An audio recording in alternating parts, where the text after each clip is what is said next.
السلام علیکم ورحمۃ اللہ وبرکاتہ۔ اللہ تبارک و تعالیٰ کے خاص فضل سے آج کے خلاصۃ القرآن کا آغاز ہم سورۃ الرعد کی 2 آیات کی تلاوت سے کرتے ہیں۔ اعوذ باللہ من الشیطان الرجیم، بسم اللہ الرحمن الرحیم،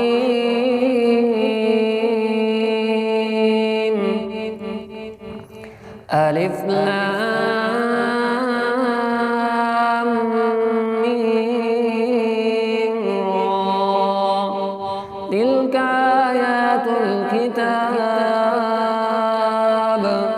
والذی انزل الیک من ربک الحق ولکن اکثر الناس لا یؤمنون۔ اللہ الذی رفع السماوات بغیر عمد ترونها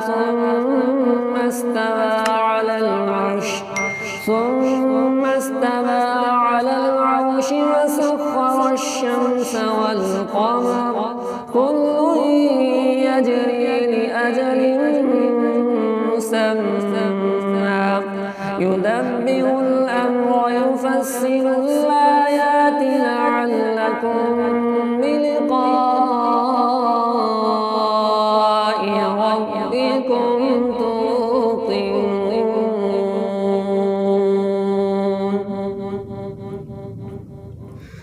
الحمد للہ والصلاة والسلام علی رسول اللہ، اما بعد فاعوذ باللہ السمیع العلیم من الشیطان الرجیم، بسم اللہ الرحمن الرحیم۔ سورۃ الرعد کے شروع میں اللہ رب العزت نے اپنی نعمتیں جتلاتے ہوئے یہ بتایا ہے کہ اللہ تبارک و تعالیٰ نے انسانوں کے لیے انواع و اقسام کے پھلوں کو پیدا فرمایا ہے، اور پھر اللہ تبارک و تعالیٰ نے فرمایا کہ اللہ نے ہر قوم میں ایک ہادی کو مبعوث فرمایا ہے، یعنی کہ لوگوں کو ہدایت کی طرف بلانے والا۔ اور اللہ فرماتے ہیں وَيُسَبِّحُ الرَّعْدُ بِحَمْدِهِ وَالْمَلَائِكَةُ مِنْ خِيفَتِهِ، کہ بجلی کی کڑک اللہ تبارک و تعالیٰ کی حمد و ثنا بیان کرتی ہے اور فرشتے اللہ کے خوف سے کانپتے ہیں۔ معزز ناظرین، غور فرمائیے کہ بجلی اللہ کی حمد و ثنا بیان کرتی ہے، اور جس انسان کو اللہ تبارک و تعالیٰ نے اپنی عبادت کے لیے پیدا فرمایا ہے، وما خلقت الجن والانس الا لیعبدون کہہ کر، تو سوچئے کہ وہ اللہ تبارک و تعالیٰ کی کتنی حمد و ثنا بیان کرتا ہے۔ یہ میں نے اور آپ نے آج اپنا محاسبہ ضرور کرنا ہے کہ میں صبح سے شام تک کتنی اللہ کی تسبیح اور کتنی اللہ کی تعریف بیان کرتا ہوں۔ اور اللہ فرماتے ہیں کہ فرشتے بھی اللہ سے کانپ پڑتے ہیں، فرشتے اللہ کے خوف سے کانپ جاتے ہیں، تو کیا ہم مسلمان جو سراپا گناہ ہیں، جو صبح سے شام تک کتنے گناہ کرتے ہیں، ہم اللہ سے کتنا ڈرتے ہیں؟ اور آج ہم نے جتنے روزے گزار لیے، اتنے روزوں میں ہمارے دل کے اندر تقویٰ میں کتنا اضافہ ہوا، ہماری نیکیوں میں کتنی بڑھوتری ہوئی، ہم نے کتنے گناہوں کو چھوڑنے کا ارادہ کیا اور کتنوں کو چھوڑ دیا۔ یہ ساتھ ساتھ ہم سب نے اپنا محاسبہ کرنا ہے۔ اللہ ہمیں اپنا محاسبہ کرنے کی توفیق نصیب فرمائے۔ اللہ تبارک و تعالیٰ نے سورۃ میں بھی بتلایا کہ دلوں کا امن و سکون اللہ کے ذکر اور اس کی یاد سے حاصل ہوتا ہے۔ الا بذکر اللہ تطمئن القلوب، اللہ کے ذکر سے سکون ملتا ہے۔ موسیقی روح کی غذا نہیں، یہ موسیقی مومن کے روح کی غذا تو نہیں ہو سکتی، یہ کسی فاجر اور فاجر اس کی روح کی غذا ہو سکتی ہے۔ بل مومن کے روح کی غذا کیا ہے؟ بذکر اللہ، اللہ کا ذکر، قرآن اور اللہ کی تسبیحات، یہ مومن کے دل کا سکون اور اطمینان و قرار ہوا کرتی ہے۔ اور اللہ تبارک نے یہ بھی فرمایا، یہ لوگ کہتے ہیں کہ اگر آپ سچے ہو تو ہمارے آباء و اجداد جو فوت ہو چکے ہیں ان کو ہمارے ساتھ بات کروا دو، یا یہ پہاڑ چلنا شروع کر دیں۔ وہ اس قسم کی نشانیاں انبیاء کرام علیہ السلام سے مانگتے تھے، تو اللہ تبارک تعالیٰ نے ان کے جواب میں فرمایا کہ اگر مردے سننے لگیں اور ان سے کلام کرنا شروع کر دیں، اور اگر زمین سنے اور زمین کا سینہ شک ہو جائے، اور اگر پہاڑ چلنا شروع کر دیں، تو یہ لوگ پھر بھی ایمان نہیں لائیں گے، کیونکہ ان کا یہ تقاضا یہ ایمان لانے کے لیے نہیں بلکہ ضد کے لیے ہے۔ سورۃ رعد کے بعد سورہ ابراہیم ہے۔ اس سورہ میں اللہ تبارک و تعالیٰ فرماتے ہیں کہ ہم نے ہر قوم میں ان کی زبان بولنے والا ایک رسول بھیجا ہے۔ وما ارسلنا من قوم الا بلسان قومہ، کہ جو رسول ہم بھیجتے ہیں اس قوم کی طرف بھیجتے ہیں تو اس قوم کی زبان کے ساتھ ہی وہ نبی ان کے ساتھ بات کرتے ہیں۔ اور اس سورت میں اللہ تبارک و تعالیٰ فرماتے ہیں کہ میرا یہ اعلان ہے کہ لئن شکرتم لازیدنکم، اگر تم شکر ادا کرو گے، میری نعمتوں کی قدردانی کرو گے تو میرا یہ وعدہ ہے کہ میں تمہیں اپنی نعمتیں بڑھا چڑھا کر دوں گا۔ وَلَئِن كَفَرْتُمْ إِنَّ عَذَابِي لَشَدِيدٌ، اگر تم نے کفران نعمت کیا تو میرا عذاب بھی شدید ہے۔ تو معلوم ہوتا ہے کہ جو قوم اللہ کے نعمتوں کی قدر نہیں کرتی، جو لوگ اللہ کی نعمتوں کا شکر ادا نہیں کرتے، آج افطاریوں میں سحریوں میں غور کیجئے، قسم قسم کی ڈشیں ہمارے سامنے ہوتی ہیں، اس کے باوجود بھی گلے شکوے چلتے ہی رہتے ہیں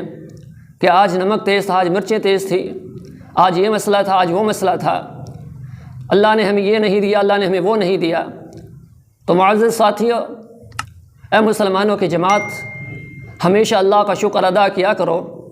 جس حال میں، جس گھر میں، جس نوکری پر، جس صورت میں، جس صحت میں اللہ نے رکھا ہے، اللہ سے ہمیشہ بھلائی کا سوال تو ضرور کرو، لیکن اللہ کا شکر ادا کرو۔ اگر اللہ کا شکر ادا کرو گے، اللہ فرماتے ہیں میں تمہیں بڑھا چڑھا کر دوں گا، اور اگر اللہ کا کفر کرو گے تو اللہ تبارک و تعالیٰ فرماتے ہیں کہ میرا عذاب بڑا سخت ہے۔ اللہ ہم سب کو محفوظ فرمائے۔ اس سورہ ابراہیم میں اللہ رب العزت نے جناب ابراہیم علیہ السلام کی دعاؤں کا ذکر کیا ہے کہ ابراہیم علیہ السلام نے اپنی اولاد کی فلاح و بہبود کے لیے بہت سی دعائیں مانگی اللہ سے۔ آج وہ والدین جو اپنی اولاد کے لیے پریشان ہیں، ان کو بھی چاہیے کہ سیرت ابراہیم علیہ السلام کے سامنے رکھتے ہوئے اپنی اولاد کی فلاح کے لیے، کامیابی کے لیے، دنیا کی کامیابی، آخرت کی کامیابی، دونوں کامیابیوں کے لیے اللہ رب العزت سے دعا کیا کرے، کیونکہ صحیح حدیث میں رسول اللہ صلی اللہ علیہ وسلم نے فرمایا ہے کہ اللہ تبارک و تعالیٰ باپ کی دعا کو اس کی اولاد کے حق میں کبھی رد نہیں فرماتے، قبول فرماتے ہیں۔ اس لیے والدین کو چاہیے کہ اپنی اولاد کے لیے اللہ سے دعا کیا کریں کہ اللہ ان کو نیک صالح بنائے، آپ کا فرما بردار بنائے۔ تو ابراہیم علیہ السلام نے اللہ سے دعا مانگی، اے میرے پروردگار، مجھ کو اور میری اولاد کو بت پرستی سے دور رکھنا، اے اللہ مجھے بھی شرک سے بچا کر رکھنا، میری اولاد کو بھی۔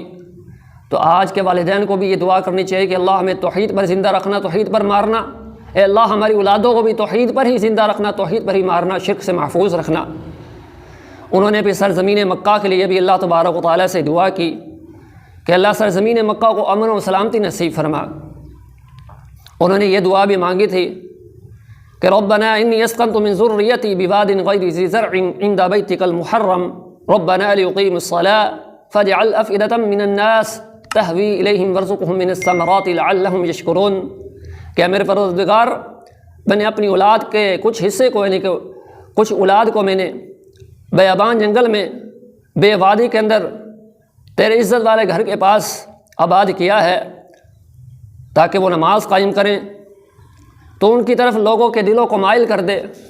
لوگوں کے دلوں میں ان کی محبت پیدا کر دے، لوگوں کے دل ان کی طرف پھیر دے اور ان کو پھلوں سے رزق دے تاکہ وہ تیرا شکر کرتے رہیں۔ آپ نے پھر یہ دعا بھی مانگی کہ میرے پروردگار، مجھ کو اور میری نسل کو ربی جعلنی مقیم الصلاة ومن ذریتی ربنا وتقبل دعاء ربنا اغفر لی ولوالدی وللمؤمنین یوم یقوم الحساب، کہ میرے پروردگار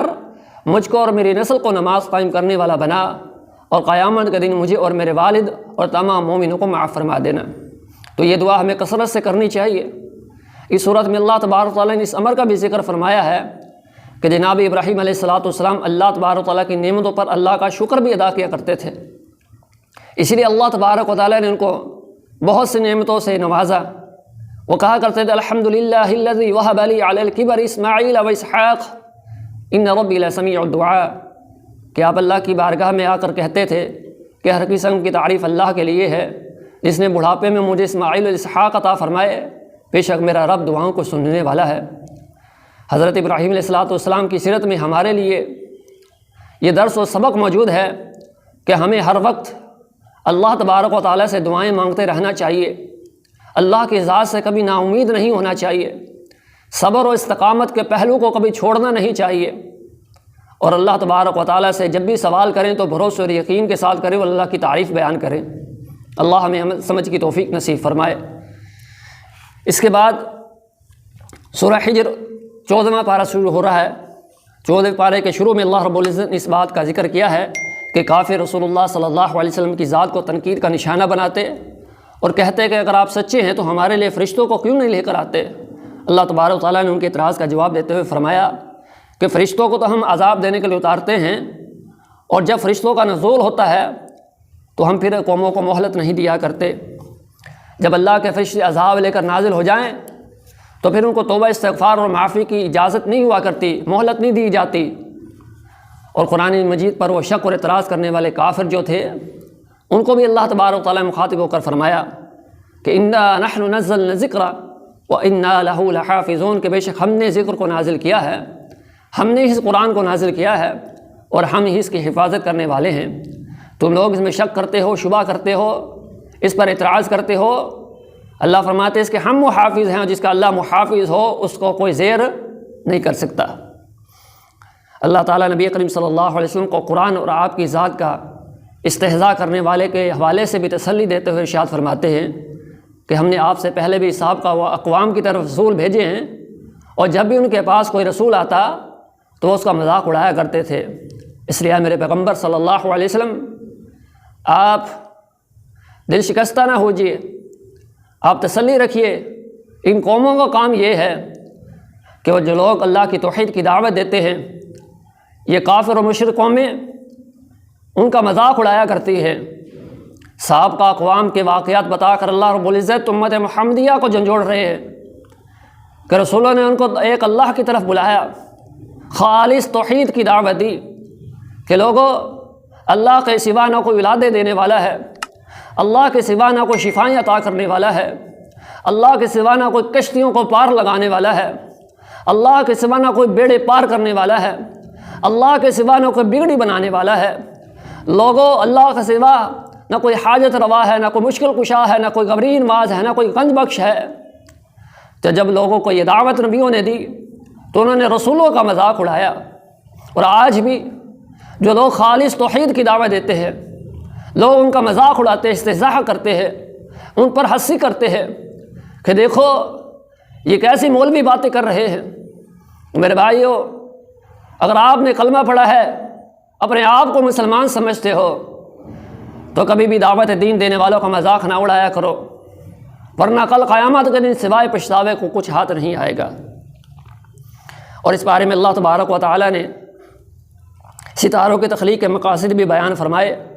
اللہ ارشاد فرماتے ہیں کہ ہم نے آسمان دنیا کو ستاروں سے مزین کیا اور ان کو شیطان کے شر سے محفوظ کیا، مگر جو آسمان کی باتوں کو چرا کر زمین پر لانا چاہتے ہیں شیطان، تو اس کو اللہ تبارک و تعالیٰ ایک کھلے شعلے سے نشانہ بنا کر مارتے ہیں۔ کچھ شیاطین آسمان پر جایا کرتے تھے اور وہاں سے کچھ باتیں چوری کر کے لایا کرتے تھے، پھر اللہ تبارک و تعالیٰ نے فرشتوں کی ڈیوٹی لگائی اور وہ ان چوری کرنے والوں کو مارا کرتے تھے۔ اور اس کے بعد اللہ تبارک و تعالیٰ نے ابلیس اور آدم علیہ السلام کا واقعہ بیان فرمایا، جو کہ ہم گزشتہ سن چکے ہیں۔ ابلیس نے آدم علیہ السلام کے سامنے صدر انہوں سے انکار کیا۔ اللہ تعالیٰ کے اس موقع پر ابلیس سے جو مکالمہ ہوا، اس مکالمے کے دوران میں اس نے کہا تھا قال رب بما اغويتني لأزينن لهم في الأرض ولأغوينهم أجمعين إلا عبادك منهم المخلصين، کہ اللہ جو تیرے مخلص بندے ہوں گے صرف وہی بچیں گے میرے فتنوں سے، میرے وسوسوں سے، میرے شر سے، وہی بچیں گے جو تیرے خالص بندے ہوں گے، ورنہ سب کو اجمعین میں بہکاوے میں ڈالوں گا، تیرے راستے سے روکنے کی کوشش کروں گا۔ اللہ نے ایک مقام پر فرمایا کہ یہ شیطان تمہارے دائیں بائیں آگے پیچھے سے تم پر حملے کرے گا، لیکن اللہ عبادک منہم المخلصین، جو اللہ کے مخلص بندے ہوتے ہیں، جن کی نظریں دنیا پر نہیں بلکہ اللہ کی جنت کی طرف ہوتی ہیں، اللہ کے دیدار کی طرف ہوتی ہیں، محمد عربی صلی اللہ علیہ وسلم کی دیدار اور شفاعت کی طرف ہوتی ہیں، آپ کا ہمسایہ بننے میں ہوتی ہے، پھر وہ لوگ مخلص ہوتے ہیں۔ پھر ایسے لوگوں پر شیطان کے حملے کوئی اثر نہیں کرتے۔ تو شیطان نے اللہ سے یہ کہا تھا تو اللہ نے فرمایا کہ یہ وہ راہ ہے جو مجھ تک سیدھی پہنچتی ہے، اور میرے مخلص بندوں پر تیرا کوئی زور نہیں چلے گا سوائے ان گمراہوں کے جو تیری پیروی کریں گے، اور ان تمام لوگوں سے میں جہنم کا وعدہ کرتا ہوں جس کے 7 دروازے ہیں۔ اللہ ہم سب کو محفوظ فرمائے۔ وہ معلوم یہ ہوتا ہے کہ جو لوگ اللہ کے خالص بن جاتے ہیں، اللہ کے لیے ہر عمل اللہ کے لیے کرتے ہیں، پھر شیطان کو ان پر زور نہیں چلتا، اور جن پہ شیطان زور چلاتا ہے جو اس کی پیروی کرتے ہیں، اور پھر ایسے لوگوں کے لیے اللہ نے جہنم بنائی ہے۔ اللہ ہم سب کو محفوظ فرمائے۔ اور اس کے بعد پھر اللہ تبارک و تعالیٰ نے اس بات کا ذکر کیا ہے کہ فرشتے ابراہیم علیہ السلام سے ملاقات کے لیے آئے۔ ابراہیم علیہ السلام ان کو مہمان سمجھ کر، وہ انسانی شکل میں فرشتے آئے تھے، ان کو مہمان سمجھ کر ان کے لیے بھنا ہوا بکرا لے آئے، ان کے سامنے دسترخوان لگا دیا۔ اب فرشتوں نے کہا کہ ہم تو کھاتے پیتے نہیں ہیں، انہوں نے کھانے سے انکار کیا۔ ابراہیم علیہ السلام پریشان ہو گئے، بھئی کھا پینا نہیں، پتہ نہیں کون ہے۔ تو فرشتوں نے جواب دیا کہ ہم اللہ کی طرف سے بھیجے ہوئے فرشتے ہیں جو قوم لوط پر عذاب کی خوشخبری لے کر آئے ہیں، کہ یہ قوم لوط جس کا ذکر گزشتہ سپارے میں بھی ہم کر چکے ہیں کہ یہ مردوں کے ساتھ بدفعلی کیا کرتے تھے، جس کی وجہ سے اللہ تبارک و تعالیٰ نے ان کو آسمان پر لے گئے فرشتے اور زمین پر پلٹ کر مارا۔ تو جب یہ فرشتے اس قوم میں، اس بستی میں پہنچے تو یہ ان فرشتوں کے پیچھے بھی لگے، ان کے ساتھ بھی بد نیتی کے ساتھ پیش آنے لگے، تو اللہ تبارک و تعالیٰ نے ان پر اپنا عذاب مسلط فرما دیا۔ اس صورت میں اللہ تبارک و تعالیٰ نے اس بات کا بھی اعلان فرمایا ہے کہ انا کفیناک المستہزئین، کہ جو رسول اللہ صلی اللہ علیہ وسلم کا مذاق اڑاتا ہے تو اس سے نمٹنے کے لیے اللہ تبارک و تعالیٰ کی ذات ہی کافی ہے۔ اللہ تبارک و تعالیٰ نے رسول اللہ صلی اللہ علیہ وسلم کے ہر دشمن کو ذلت اور عبرت کا نشان بنایا ہے۔ تاریخ اس بات کی گواہ ہے، حدیث کے واقعات اس بات کے گواہ ہیں کہ جس بدبخت نے بھی پیغمبر اسلام صلی اللہ علیہ وسلم کی گستاخی کی ہے، اللہ تبارک و تعالیٰ نے اس دنیا کے اندر ہی اس کو عبرت کا نشان بنایا ہے۔ اس صورت میں اللہ تبارک و تعالیٰ نے یہ بھی فرمایا کہ رسول اللہ صلی اللہ علیہ وسلم کو 7 بار بار پڑھی جانے والی آیات اور قرآن عظیم یعنی سورہ فاتحہ عطا کی گئی ہے۔ تو قرآن مجید میں اللہ رب العزت نے سورہ فاتحہ کو قرآن عظیم اور 7 آیات پر مشتمل قرار دیا ہے، یعنی سورہ فاتحہ کے اندر 7 آیات ہیں۔ یہ تھے آج کے ہمارے سبق کا خلاصہ۔ آج کے سبق میں ہم نے 3 صورتوں کا خلاصہ آپ کے سامنے پیش کیا ہے، سورہ رعد، سورہ ابراہیم اور سورہ حجر۔ کل انشاءاللہ العزیز سورہ نحل سے خلاصے کا آغاز کریں گے۔ اللہ سے دعا ہے کہ اللہ رب العزت ہم نے آج کے مضامین میں جو سنا ہے غور و فکر کرنے، اس پر عمل کرنے اور اسے آگے پہنچانے کی توفیق نصیب فرمائے۔ جزاک اللہ خیر۔ السلام علیکم ورحمۃ اللہ وبرکاتہ۔